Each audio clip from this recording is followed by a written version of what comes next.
बिस्मिल्लाहिर्रहमानिर्रहीम। नौजवान दिलों की धड़कन, हबीब मिल्लत, शेर हिंदुस्तान अली जनाब अकबरुद्दीन अवैसी साहब व रौनक के स्टेज पर जलवा अफरोज अमाए दीन जलसा व गवंडी बुजुर्गों, बच्चों व पर्दा नशी माँ बहनों, ख्वातीन और खुसूसी तौर पर मेरे गवंडी के जिंदा दिल नौजवान, अस्सलाम वालेकुम, जय भीम, जय मीम।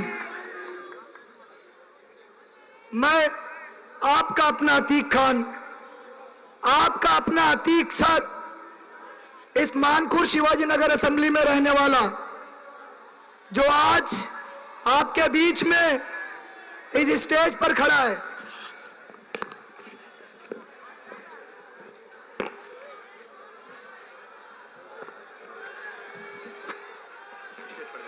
हाँ,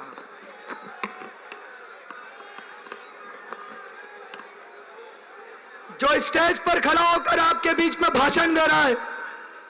पिछले इलेक्शन तक मैंने कभी सोचा नहीं था कि मैं वहां से यहां का सफर तय करूंगा, और वहां से यहां का सफर तय करने के लिए जो यहां के पैसे वाले नेताओं ने जिस तरह से गोवंडी के दिमाग में एक रॉन्ग नंबर ठोक दिया था कि गरीब इंसान कभी इलेक्शन नहीं लड़ सकता, शरीफ इंसान कभी इलेक्शन नहीं लड़ सकता, ईमानदार इंसान कभी इलेक्शन नहीं लड़ सकता, तो मैं जनाब असदुद्दीन अवैसी, जनाब अकबरुद्दीन अवैसी और एमआईएम पार्टी के तमाम मेंबरान की और गोवंडी के जो हमारे एमआईएम पार्टी के जो मेंबरान हैं और हैदराबाद की जो टीम यहाँ से आई है, सबका शुक्रगुजार हूँ। और ये जिंदा दिल अवाम का शुक्रगुजार हूँ कि एक गरीब के बच्चे को उठाकर आपने आपके बीच से उठाकर इस स्टेज तक पहुंचा दिया। आप सब लोगों का मैं जोरदार शुक्रिया अदा करता हूँ। और आज ये वक्त आ गया है गोवंडी को जवाब देने का। आज ये इलेक्शन नहीं है, आज ये इलेक्शन नहीं, आज ये गोवंडी की इज्जत, और गोवंडी को जो लोग जलील करते हैं कि गोवंडी पैसे लेकर वोट देती है, गोवंडी अपने वोटों को 200-500 रुपए पर बेच देती है। मानखुर शिवाजी नगर असेंबली का वोटर जो है वो बिकाऊ है। आज ये जिंदा दिल जनता बिना पैसों में आई हुई बता रही है कि गोवंडी की जनता बिकाऊ नहीं है, तुम्हारी औकात नहीं है इनके वोटों को खरीदने की। आज ये गोवंडी की जनता कसम खाकर घर से निकली कि एक गरीब, एक हाफिज के बच्चे को उठाकर हम एमएलए बना देंगे, जो हमारा खादिम होगा, हमारा गुलाम होगा, 5 साल के लिए हमारी गुलामी करेगा, ना के अपने आप को एक लग्जरी कार में घूमेगा, उसकी कार की कांच नीचे नहीं उतरेगी और लग्जरी कार से हाथ दिखाते हुए चला जाएगा।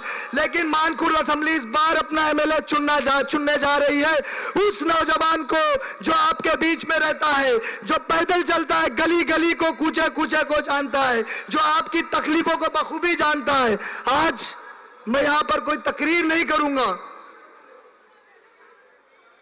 मैं सिर्फ आप लोगों से बात करने के लिए आया हूं कि किस तरह से पैसे वाले उम्मीदवारों ने, इन धन्ना सेठों ने गोवंडी के लोगों को, मानखुर शिवाजी नगर असेंबली के लोगों को ठगा है।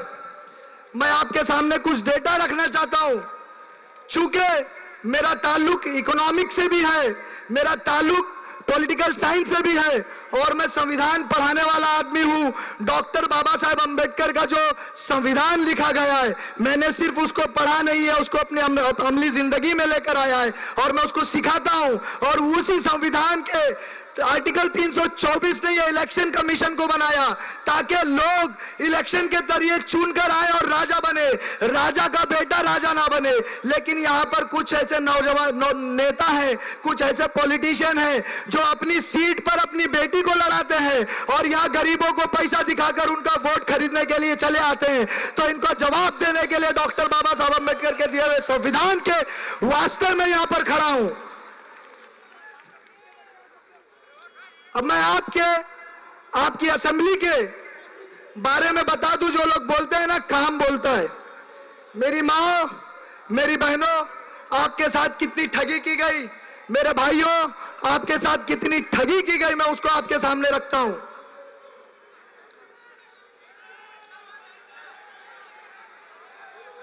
आप लोग थोड़ा थोड़ा बैठ जाएं, थोड़ा थोड़ा बैठ जाएं, उन लोगों को नजर नहीं आ रहा है। प्रोग्राम में ताखिर ना करें।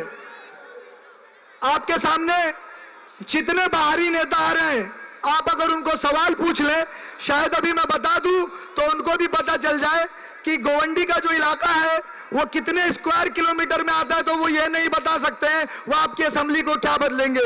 32.5 स्क्वायर किलोमीटर का आपका इलाका है, जिसके अंदर 11% पूरी मुंबई के स्लम के लोग रहते हैं। 11% का इलाका है, और इस इलाके में अगर आप इलेक्शन कमीशन के हिसाब से देखेंगे तो 3-3.5 लाख वोटर्स हैं। अगर मुंबई पुलिस के रिकॉर्ड में देखेंगे तो 7.5 लाख की आबादी है, लेकिन यहाँ पर आबादी 12 लाख से भी ऊपर जा चुकी है। और ये 12.5 लाख की आबादी जो है किस तरह से आपको परेशान करती है वो देखिए। डेवलपमेंट के नाम पर किस तरह से आपको बेवकूफ बना गया। आपने कभी सोचा है इन्फेंट मोर्टालिटी रेट, यानी जो बच्चे पैदा होते हैं उनकी मौतें हो जाती हैं, अगर आप गोवंडी में देखेंगे तो 1000 बच्चों के बीच में 55 बच्चों की मौतें हो रही हैं। लेकिन गोवंडी छोड़कर अगर पूरे महाराष्ट्र स्टेट की बात करें तो सिर्फ 45 बच्चों की मौत होती है। आपकी गोवंडी के 55 बच्चे मरते पैदा होते साथ। ये डेवलपमेंट दिया है आपको यहाँ के नेताओं ने, पैसे वाले नेताओं ने। अगर आप लाइफ एक्सपेक्टेंसी रेशो की बात करें, एक आदमी कितना एवरेज साल यहां पर जीता है, तो आपको सुनकर हैरत होगी कि एक आदमी सिर्फ 39 साल एवरेज जीता यहां पर। लेकिन अगर आप पूरे महाराष्ट्र, पूरे मुंबई शहर की बात करेंगे तो 67 साल। और अगर आप रेलवे स्टेशन क्रॉस करके खाली ईस्ट में चले जाएं तो वहां के लोग भी 67 साल जीते हैं। लेकिन आपका नौजवान 39 साल 39 इयर्स में मर जा रहा है। ये यहाँ का डेवलपमेंट हमारे बाहरी नेताओं ने दिया। और ये ऐसा इसलिए हो रहा है कि हमने कोलाबा वालों को, अंधेरी वालों को, कुर्ला वालों को नेता बना दिया, और वो अपनी लग्जरी कार में बैठकर आते हैं, अपनी एसी की ऑफिसेज में बैठ जाते हैं, वहां से बैठकर पूरा एडमिनिस्ट्रेशन का काम देखते हैं। फिर उसी लग्जरी कार में बैठ के कोलाबा, कुर्ला और अंधेरी के घरों में जाकर एसी चालू करके सो जाते हैं। लेकिन यहाँ की एसएमएस कंपनी का धुआं हम फाक रहे हैं।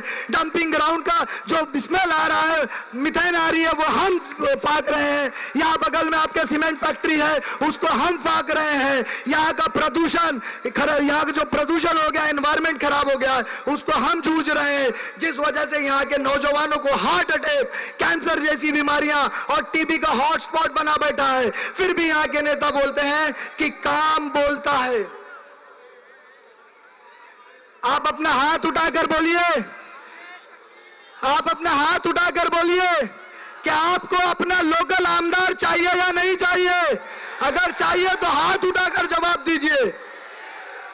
बहुत शुक्रिया। इस असेंबली के अंदर आपको जानकर बड़ी हैरत होगी कि 11.2% लोग ऐसे हैं जिनको खाना अवेलेबल नहीं है 2 टाइम का। 11.2% लोग ऐसे हैं जिनको 2 वक्त की रोटी मैसर नहीं है। यह डेवलपमेंट यहां पर हुआ है। 65% रेगुलर हंगर यहां पर है। और अगर मैं औरतों की बात करूं, मेरी माँ बहनों, पर्दा नशी माँ बहनों, देखो आप लोगों को किस तरह से ये बड़े बड़े नेताओं ने बेवकूफ बनाया है। पब्लिक लैट्रीन, जिसे हम यहां पर आम भाषा में बाथरूम बोलते हैं, बाथरूम का ये हाल है। आपको बाथरूमों की बिल्डिंग दिखती है ना, बनी हुई है, आपको वो बिल्डिंगें दिखाकर बोलते देखिए हमने बना दिया, लेकिन वो सारी बिल्डिंगें बंद है। और आपको अगर मैं बता दूं तो 145 लोग एक टॉयलेट सीट इस्तेमाल करते हैं गोवंडी में, ये डेटा बोल रहा है। 145 लोग एक बाथरूम की सीट को इस्तेमाल करते हैं। और जनरली कितना है? 25। आपके गोवंडी को छोड़कर बाहर के लोग एक टॉयलेट सीट को 25 लोग इस्तेमाल करते हैं। लेकिन एक दिन में एक पब्लिक टॉयलेट को, एक सीट को 145 लोग इस्तेमाल कर रहे हैं। यह डेवलपमेंट प्लान आपके एमएलए ने आपको दिया था। आज वही डेवलपमेंट प्लान को बदलकर आप मुझे लेकर आएंगे तो मैं जितने बाथरूम बंद हैं सारे बाथरूमों को खुलवा दूंगा। सारे बाथरूमों के ऊपर जो गुटखा के नशे बेचने के सामान कहे जा रहे हैं उनको डबल फ्लोर पर बनवा कर उसको चालू करवा कर दिया जाएगा। और मेरी मां बहनों को जो परेशानी है, मेरे बहुत सारे भाइयों को भी ये परेशानी है। आज मैं मुद्दे पर बात करने आया हूं। बहुत सारे लोगों के यहां पर बाथरूम बने, उसको बेच दिया गया। एक पार्टी विशेष ने जिसने 15 साल राज किए, वो अपने दलालों को बेच दिए। और उन दलालों ने क्या किया? रात को 12 बजते ही उस बाथरूम के अंदर जो पब्लिक टॉयलेट है उसमें ताला लगा देते हैं और सुबह 5 बजे तक वो बंद रहता है। बंद रहता है या नहीं, हाथ उठाकर आप बोलिए। तो ये बाथरूम किसी के बाप का है? ये बाथरूम आपका है। वो ताला टूटना चाहिए या नहीं टूटना चाहिए? वो ताला टूटना चाहिए। इसलिए आप मुझे वोट दोगे, पहले दिन ही मैं उस ताले को तोड़ दूंगा अगर आप मुझे जिता कर देते हो। सारे बाथरूम 24/7 24 घंटे खुले रहेंगे, साफ पानी के साथ, सैनिटाइजेशन के साथ खुले रहेंगे अगर मुझे आप इलेक्शन जिताकर असेंबली में भेजने का काम करते हो तो।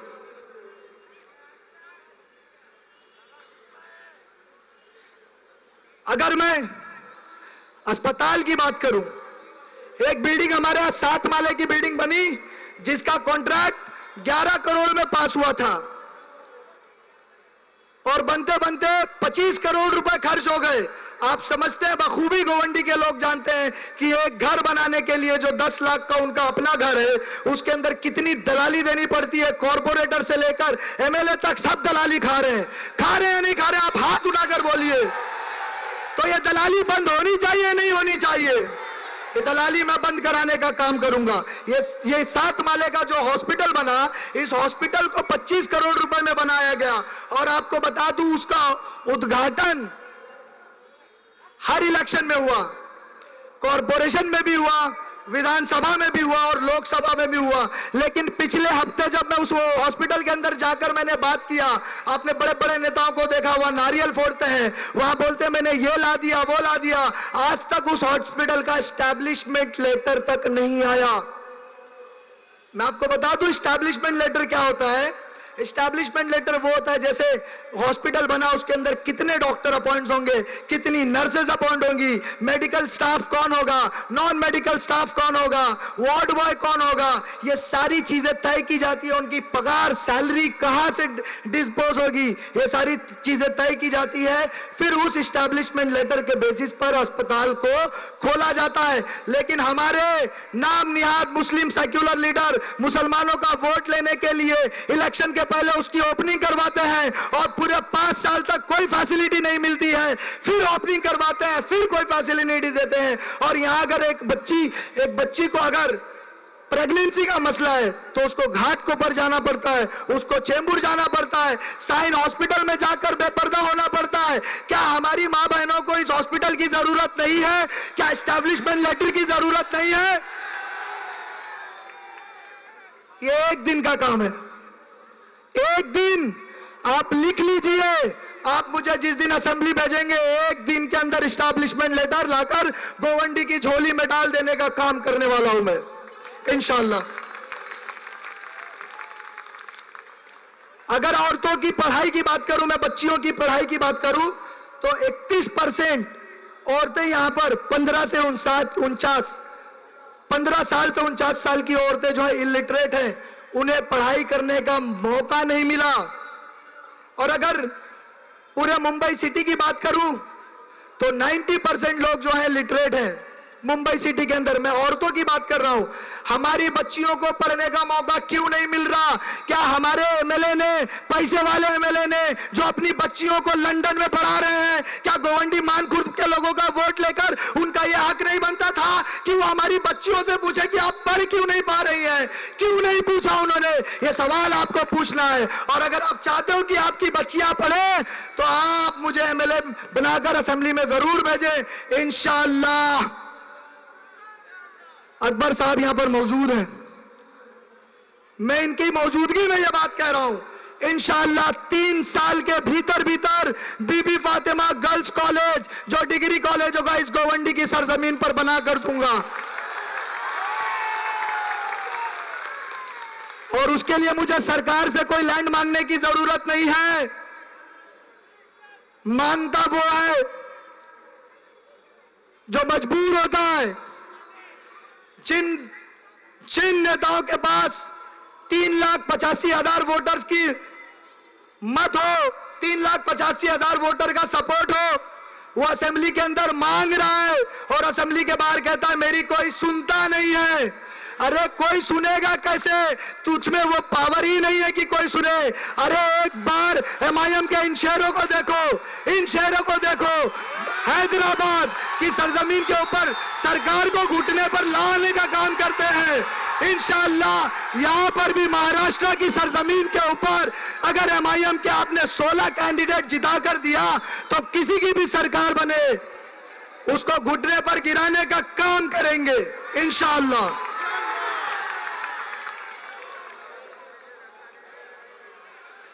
औरतों के साथ हैरेसमेंट का केस आ रहा है, बच्चियों के साथ हैरेसमेंट छेड़खानी के बहुत सारे केसेस आते हैं जो पुलिस स्टेशन तक पहुंचते हैं और आधे केस रजिस्टर्ड होते हैं और आधे नेता जो है वो सेटल कर देते हैं। होता है ना मेरी मां बहनों ऐसा। हाँ, तो नारी अदालत मानकुर शिवाजी नगर असेंबली में नारी अदालत क्यों नहीं है? नारी अदालत होना चाहिए, और अगर है तो मेरी मां बहनों को किसने बताया क्यों नहीं कि ये नारी अदालत का एड्रेस है? आपको अगर छेड़खानी या हरासमेंट का कोई प्रोग्राम होता है, हरासमेंट की कोई अगर शिकायत होती है तो आप नारी अदालत में जाएं और नारी शक्ति के साथ इस हरासमेंट के केस को हैंडल करें।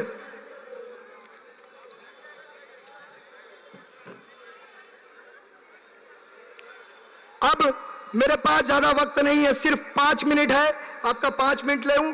नशा यहाँ का बहुत अहम मुद्दा है। नशे के ऊपर हमारे ताकतवर आमदार ने क्या कहा?